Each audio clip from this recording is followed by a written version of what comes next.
Znovu vás zdravím, som Matej z Team Rockwool. V tejto časti vám chcem ukázať, ako položiť tretiu vrstvu izolácie. Ako vidíte, my sme už predtým urobili izoláciu druhej vrstvy. Vlna je vložená medzi profily a tiež za profilom. Teraz však musíme začať izoláciou vyplňať samotný profil.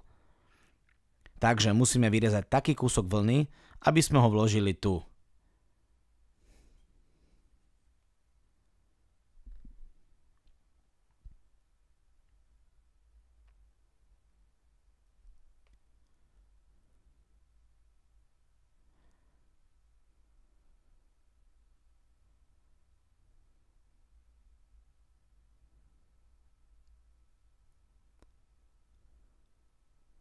Tu vidíte, že kúsok vlny už máme odrezaný. Teraz ho môžem presne vložiť do profilu.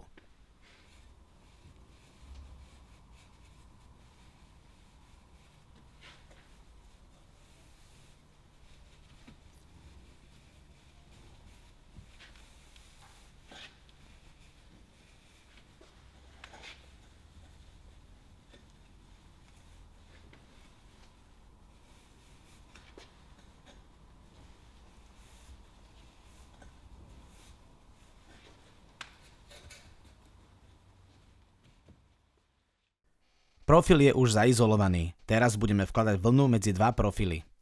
Takže zmeriame si, akú šírku potrebujeme a odrežeme vlnu s presahom. Nezabudnite, tento presah slúži na to, aby nám vlna pekne držala medzi týmito dvoma profilmi.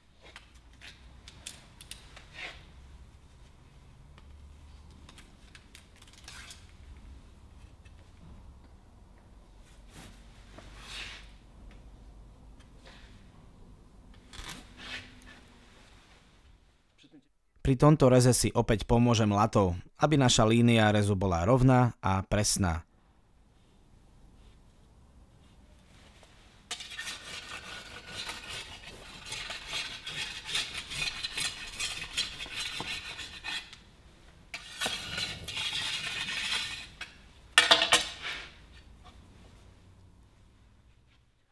Vlnu sme odrezali, teraz ju už môžeme vložiť medzi profily.